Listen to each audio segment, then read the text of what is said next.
नमस्कार, कैसे हैं आप। भारतीय राजनीति के एक महारथी थे रामविलास पासवान। उनके पुराने मित्र लालू प्रसाद यादव उन्हें मौसम वैज्ञानिक कहते थे। रामविलास पासवान 1989 में वीपी सिंह की सरकार से लेकर नरेंद्र मोदी की सरकार तक केंद्र में मंत्री रहे।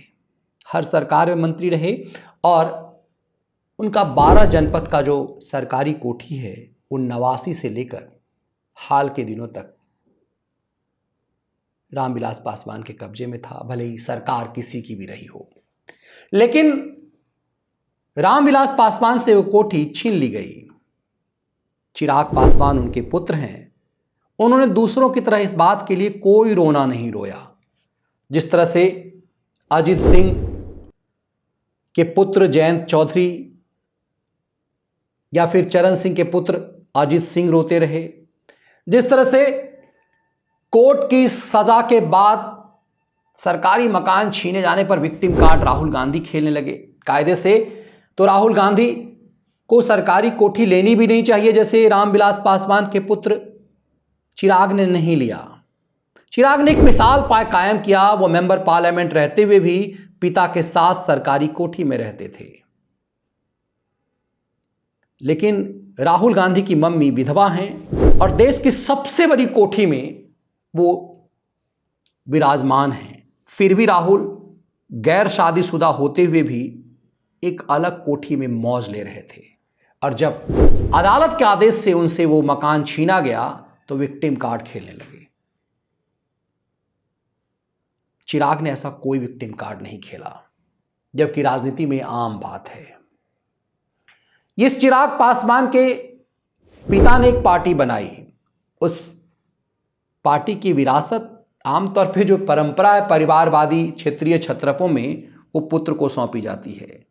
पहली बार ऐसा हुआ कि पुत्र के रहते भाई या यूं कहे चाचा निगल गया।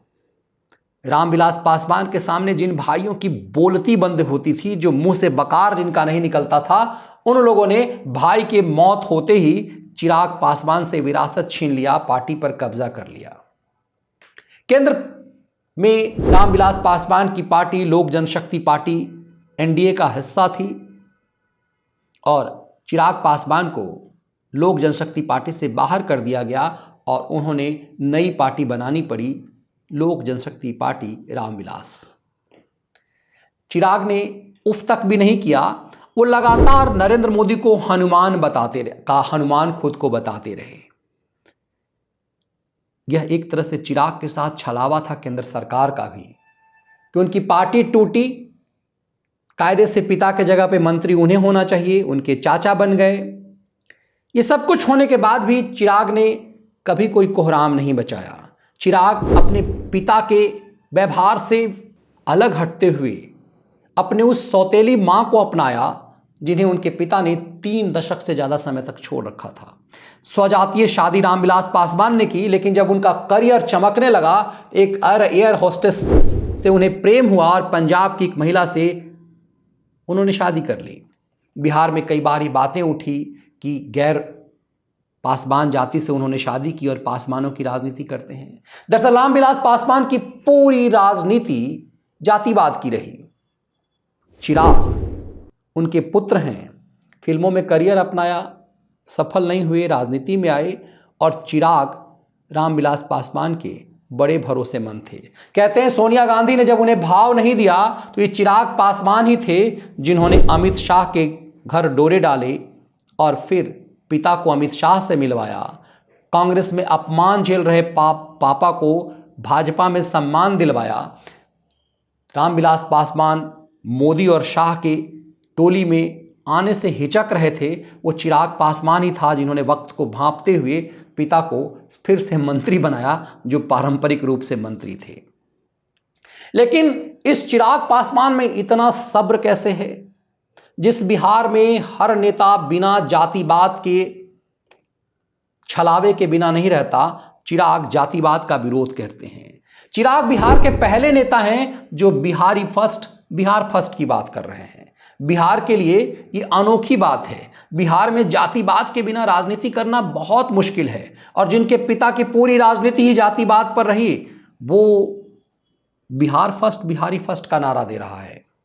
लेकिन इतनी लोकप्रियता भी तो नहीं है चिराग की। कहते चिराग जो सब्र की परीक्षा बारंबार दे रहे हैं, दरअसल वही मोदी को भाता है। मोदी एक लिटमस पत्र पर टेस्ट करते हैं, किसी को भाजपा में शामिल करने के लिए या फिर किसी को बड़ी जिम्मेदारी देने के लिए एक बड़ा लिटमस पत्र वो तैयार करते हैं। तो क्या चिराग इस बात को बेहतर जान रहे हैं, इसीलिए इतना सब्र? जिस चिराग पासवान ने बिहार के चुनाव में नीतीश कुमार के पर कतरने में टीम शाह की मदद की, कहा जाता है कि नीतीश कुमार जो 40 से नीचे एमएलए नीतीश के हो गए, उसमें चिराग पासवान की बड़ी भूमिका थी। चिराग ने उन जगहों पे अपने उम्मीदवार खड़े किए, उन जगहों पे नीतीश के पर कतरे जहां पर जेडीयू खड़ा था, और इसीलिए नीतीश कुमार का सबसे ज्यादा गुस्सा चिराग पासवान पे ही था, और वो चिराग पासवान को हर हाल में बर्बाद कर देना चाहते थे। चिराग वो बर्बादी झेलते रहे। चिराग सिर्फ मेंबर पार्लियामेंट रह गए, उनकी पार्टी उनसे छिन गई, उनका वोट बैंक उनसे छिन गया, सत्ता में की चाबी उनसे छिन गई, पिता की विरासत उनसे छिन गई। लेकिन पिछले 3 सालों से चिराग पासवान बेहद धैर्य दिखा रहे हैं। 3-4 सालों से चिराग का यह धैर्य उनकी बड़ी ताकत बनकर सामने आया है। तो क्या चिराग ही बिहार के भावी भविष्य हैं? क्या चिराग को एक नए टेस्ट की तरह देखा जा रहा है कि बिहार की जनता क्या चिराग को स्वीकार करती है? क्योंकि जमीनी स्तर पर माना जा रहा है कि जो गलती उनके पिता से हुई, अपनी जाति के अंदर में भी, पिछड़ों में भी, उस गलती को स्वीकार करके चिराग ने एक नई लकीर खींची है। बिहार नेतृत्व का अभाव झेल रहा है। बीजेपी के पास कोई ऐसा बड़ा नेता नहीं जो नीतीश के पर कतर सके। चिराग अकेले हैं जो नीतीश के खिलाफ ताल ठोक रहे हैं। नीतीश के खिलाफ ताल ठोकने वाले में नीतीश के साथ रहने वाले कुशवाहा नेता भी उस कदर ताल नहीं ठोक पाते, क्योंकि हर किसी को लगता है कि नीतीश के पास उनकी दुखती रग भी है। चिराग ही एक ऐसे खुले हुए नेता हैं जिन्हें नीतीश का खौफ नहीं, वो नीतीश को लगातार धमकाते हैं और कहते हैं ये मुंगेरी लाल हैं। नीतीश के खिलाफ अक्सर चिराग ये बोलते हैं मुंगेरी लाल हैं, ये 40 विधायक लेकर देश के प्रधानमंत्री बनना चाहते हैं। भला 200 विधायक वाली ममता बनर्जी या फिर उत्तर प्रदेश जैसे प्रदेश में इतने बड़े विपक्ष के नेता अखिलेश यादव, शरद पवार, उद्धव ठाकरे या फिर सोनिया गांधी किसी नीतीश कुमार जैसे छोटभैया नेता को अपना नेता क्यों मानेंगे? दरअसल यही चिराग की यही बोल नीतीश को पीड़ा देती है, और नीतीश को इस बात का एहसास भी कि इसी चिराग के कारण नीतीश को बर्बाद किया जा रहा था। बिहार के हलकों में इस बात को लेकर के चर्चा है कि नीतीश के खिलाफ एक तरह से चिराग पासवान को इस्तेमाल किया गया। लेकिन 4 साल से ज्यादा का वक्त बीत गया, चिराग एक तरह से उपेक्षा के शिकार हैं, और यही उनके सब्र की परीक्षा है। तो क्या एक बड़ी परीक्षा देते हुए चिराग लगातार प्रधानमंत्री मोदी के चहेते बनते जा रहे हैं, और बिहार में एक बड़े विकल्प के रूप में